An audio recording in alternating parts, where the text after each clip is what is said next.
KFM électronique, bonjour tout le monde.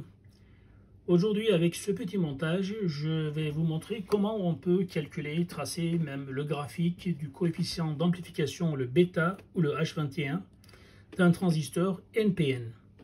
Ici l'exemple est le BC547. En fait un transistor NPN ou PNP, donc ce sont des transistors bipolaires, leur caractéristique c'est que donc, ils amplifient un courant de base par un coefficient bêta, ou on peut appeler aussi H21, pour nous donner un courant IC. On a obligatoirement donc besoin d'un courant, de faire circuler un courant entre la base et l'émetteur, pour avoir un courant dans la charge RC ici.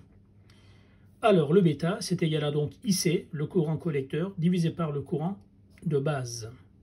Donc on a donc la loi de May, IC plus IB est égal à IE. Donc l'émetteur donc a la totalité des courants I base, I collecteur.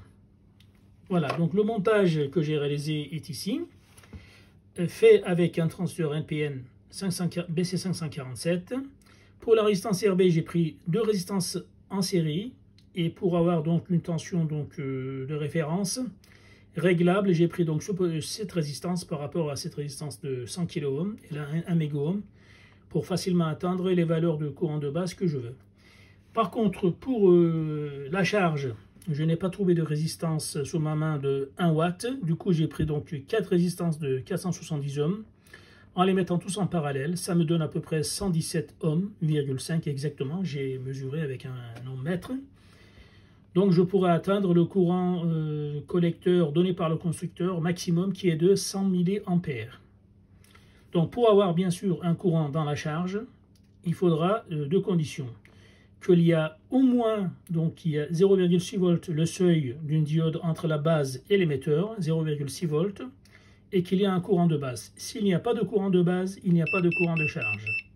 Voilà, mais par contre, nous maintenant, avec l'expérience de ce montage, nous allons calculer donc quel est ce coefficient.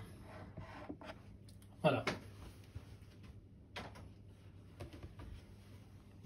Donc le montage exact, donc avec toutes les valeurs, etc., c'est ici. Voilà. J'ai pris donc une résistance de 1 MΩ ici, une résistance de 100 kΩ, une résistance de 1 MΩ, une résistance de 100 kΩ et une résistance de 1 kΩ. Donc j'ai mis un voltmètre aux bornes de la résistance de 1 kΩ pour avoir l'image du courant de base. Et j'ai mis un voltmètre aux bornes de la résistance de charge, donc qui est l'équivalent de ces 4 résistances de 470 ohms mises en parallèle. Voilà, donc le calcul de la résistance équivalente, c'est ça. 1 sur R équivalent égale 1 sur R1 plus 1 sur R2 plus 1 sur R3 plus 1 sur R4.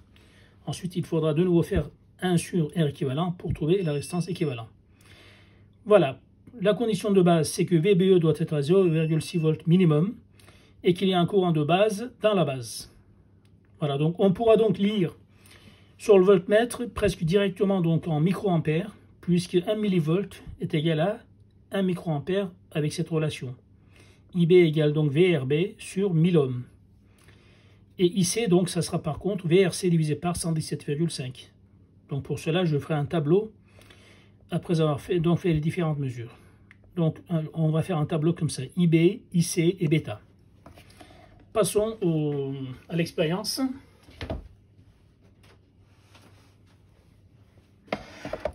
Voilà l'expérience. Voilà, on reprend notre montage, on va faire les mesures, un par un. On allume les voltmètres, on les met sur réglage DC, comme courant continu. Voilà, on va faire maintenant, donc, on va procéder par palier. De 1, donc, on va commencer à 1 milli, donc, volt, donc 1 microampère. Pour le courant de base.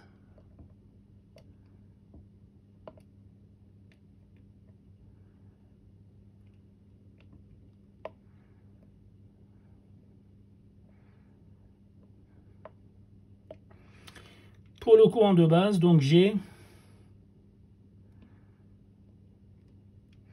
1 millivolt, donc 1 microampère, qui me donne 33,9 millivolts. Par contre, là, il faut faire un calcul, donc je note pour l'instant dans un tableau, à côté dans l'ordinateur.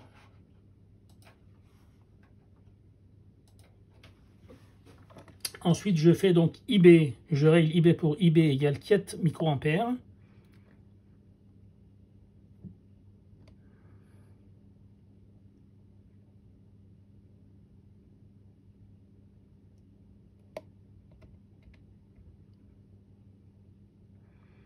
C'est pas évident. Pour IB égale 4 microampères, j'ai donc 137,5 millivolts. Ok.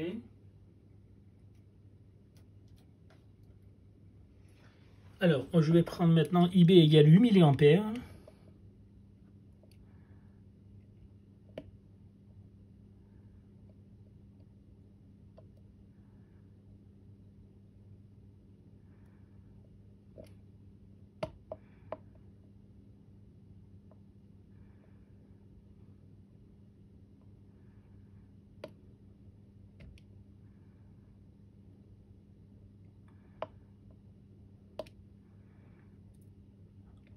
C'est pas très facile à avoir pile les valeurs. Pour 8 microampères plutôt, donc 0,295 volts au bord de la charge. Alors maintenant je vais prendre IB égale 12 microampères.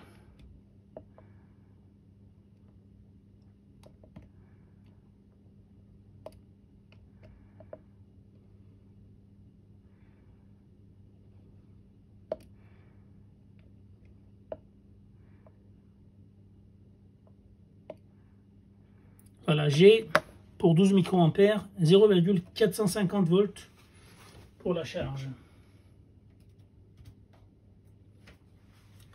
Maintenant, je vais prendre IB 20 microampères.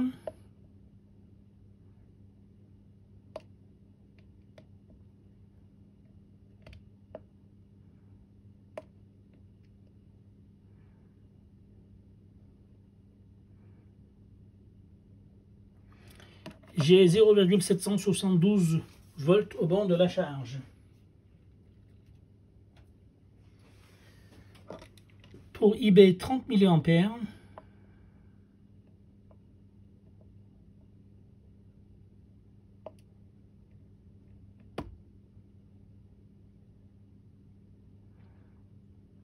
j'ai 1,19 volts.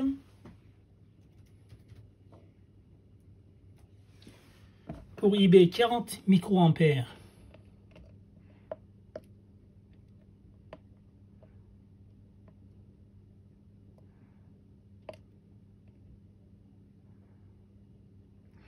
j'ai 1,641 volts.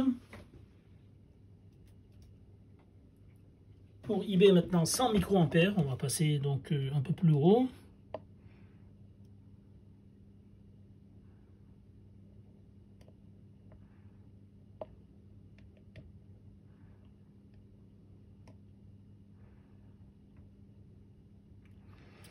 J'ai 4,04 volts.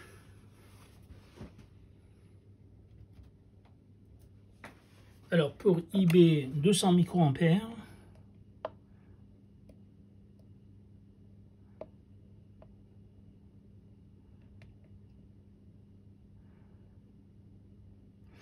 j'ai 6,95 volts pour RC.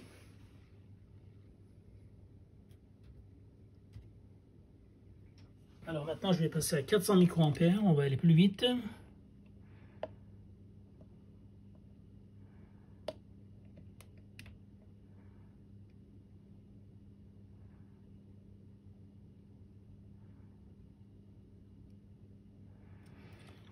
J'ai donc 8,79.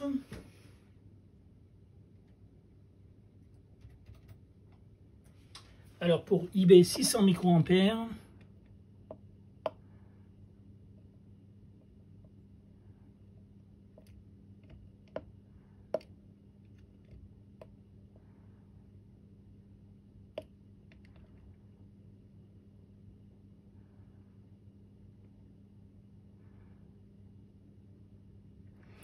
j'ai 9,51 volts 9,51.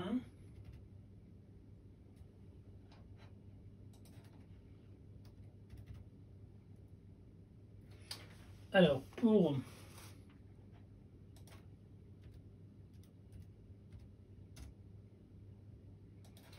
maintenant, on va prendre 900 microampères.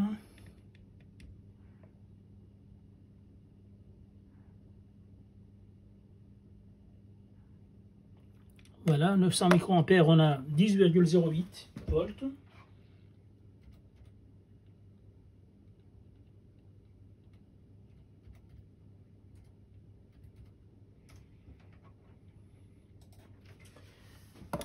Pour 1200 microampères, j'ai 10,45 volts.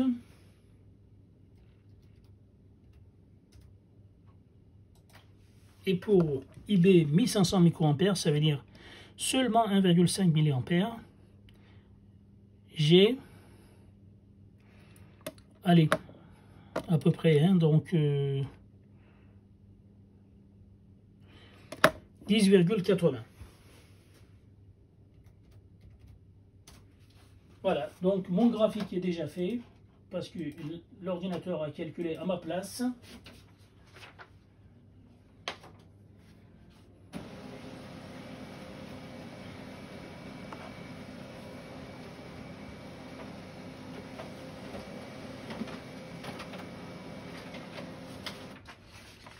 Voilà, cela me donne ce graphique. Donc c'était un transistor donc BC547C. Donc les données du constructeur sont VCE max 45 volts, IC max 100 mA, puissance dissipée maximum est de 0,625 watts. Voilà, donc on avait une résistance de 1000 ohms sur la base en série, donc pour pouvoir faire les mesures du courant, les calculs du courant dans la base. On a donc pris tous ces paliers de courant dans la base, 1 microampère, 4 microampères, 8 microampères, etc. jusqu'à 1500 microampères. Ça veut dire 1,5 mA. À la sortie, on avait donc comme ceci, donc IC en milliampères, 0,28 mA jusqu'à 91,91.